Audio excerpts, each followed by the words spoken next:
Bueno, la verdad fue interesante. Mari primero, Mari Lamián, Mari Compuché. Decirles que fue un encuentro el 11 de marzo interesantísimo. El primer encuentro que hacemos como equipo. Yo soy referente por las comunidades en educación. Un gran privilegio y aparte un gran desafío, porque justamente hay que llevar adelante todo este tema de la educación intercultural bilingüe, hacer materiales, trabajar convenios, trabajar protocolos que tienen que ver con la UNUFOYE, y eso es justamente lo que se hizo el 11 de marzo. Empezamos con Zona Andina, donde la subcoordinadora es Karina Curigual, donde ella justamente convoca a las comunidades que están incluidas dentro del programa, dentro de la modalidad de educación intercultural bilingüe, para trabajar estos temas, los cuales fueron muy ricos porque también ahí no solo se aportó para un protocolo de la UNUFOYE, como sabrás, o como es de público conocimiento, aquí en Bariloche hubo bastante conflictos con eso, ya que hubo escuelas que rechazan el que esté nuestra UNUFOYE dentro de las escuelas. Y bueno, nosotros tenemos que pelearla primero desde la Ley de Educación y la Constitución Nacional Argentina, donde dice que es ley, justamente, el poder tenerla. Y de ahí es donde estamos peleándola y trabajándola, pero sí con bastante apertura en lo que es el área de EIB, de educación. Y ellos son justamente los que nos incentivaron a hacer estos encuentros zonales para poder avanzar en todo lo que son estos protocolos y el convenio que tenemos que firmar con el mismo gobierno, la misma ministra, para avanzar en este área.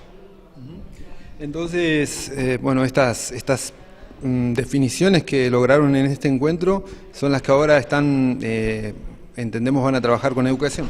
Se va a trabajar con educación.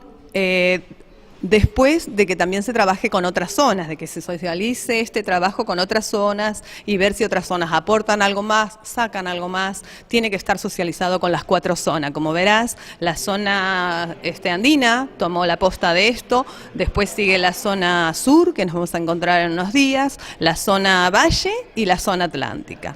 Ya todos estamos trabajando de todas formas, la idea es encontrarnos y consensuar con esos puntos, no solo con lo que es el convenio, sino también con los protocolos, con la forma de trabajo que van a tener los maestros interculturales, tanto maestros interculturales como maestros artesanos dentro de cada escuela.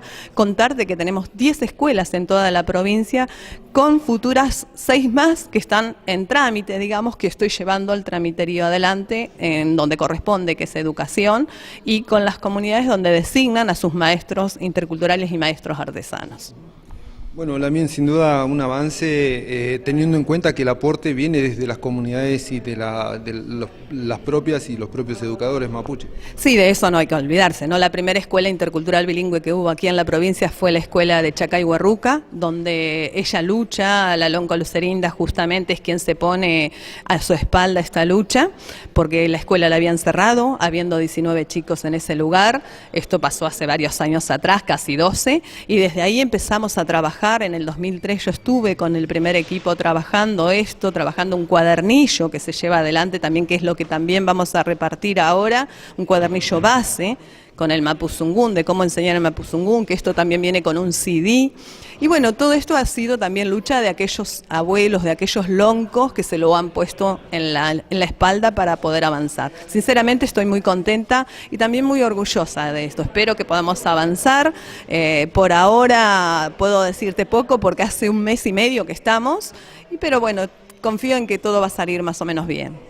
Muy bien, Lamián. Estaremos entonces atentos a las novedades para seguir el tema, ¿no?, de la aplicación del programa de educación intercultural bilingüe. Sí, por ahí también contarte que la nueva novedad de este año es que logramos que algunas escuelas de adultos, primarias de adultos, donde muchos de nuestros hermanos están yendo a la escuela de adultos, aprendiendo a leer, a escribir, también van a incorporarse dentro de la modalidad de educación intercultural bilingüe, que también me parece es un logro, ¿no?, porque lo pide la misma gente.